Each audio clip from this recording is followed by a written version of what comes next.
Paytaxt Bakıda nəqliyyat sıxlığı günün xüsusilə pik saatlarında daha qabarıq şəkildə hiss olunur. Səhər və axşam saatlarında minlərlə insanın eyni vaxtda yollara çıxması nəticəsində həm əsas magistrallarda, həm də şəhərdaxili yollarda hərəkət çətinləşir. Bu isə insanların gündəlik həyatına və vaxt bölgüsünə birbaşa təsir eləyir. Yəni şəhərdə artıq mümkün deyil hərəkət eləmək, nəqliyyat iflic vəziyyətindədir. Məsələn, gün olub ki, mən 2 saata qədər yolda vaxt itirmişəm. Çox yaxşı olar ki, iş vaxtlarında dəyişiklik olunsun. Saat yarım, 1 saat çox itirik. Vaxt adi maşınla da olanda, metro ilə də olanda, qatar buraxırıq məsələn, neçə adam çox olur, içəri girməkdə çətinlik çəkirik.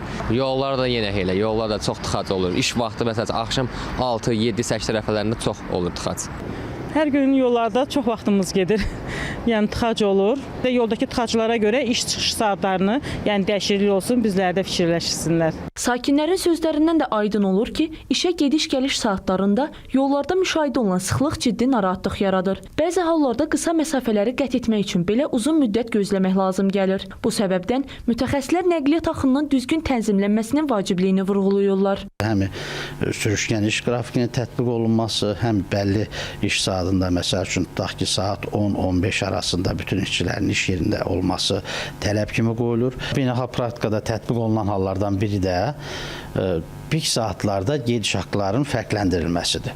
Məsələn, biz qeyd etdik ki, işçi saat 10-dan 15-ə qədər iş yerində olmalıdır. Daha sonra fərdi yanaşma mümkündür, fərdi yanaşma tətbiq edilir.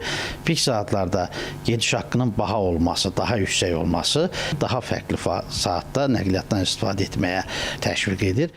Mütəxəssislərin fikrincə, beynəlxalq təcrübədə tətbiq olunan çevik iş qrafiki nəqliyyat sıxlığının azaldılmasında effektiv vasitələrdən biri hesab olunur. İşə başlanma saatlarının fərqli vaxtlara bölünməsi eyni anda yollara çıxan insanların sayını azaldar. Bu da öz növbəsində pik saatlarda yollarda yaranan sıxlığın müəyyən qədər azalmasına şərait yaradar.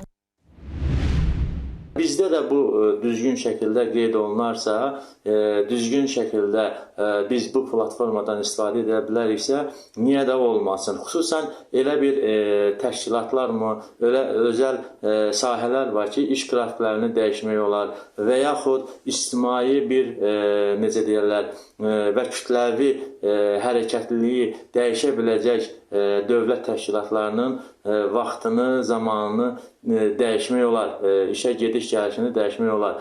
Burada bir problemli, qaranlıq bir məsələ yoxdur. Sadəcə buna uyğun olaraq marşrut sisteminin təyin olunması, marşrutların düzgün işləməsi və s. olması vacibdir. Beləliklə, iş və fəaliyyət saatlarının tənzimlənməsi paytaxtın nəqliyyat sisteminin daha balanslı işləməsinə kömək eləyə bilər. Bu kimi yanaşmalar tətbiq olunarsa, yollarda müşahidə olunan sıxlıq azala və vətəndaşların gündəlik hərəkəti daha rahat təşkil oluna bilər.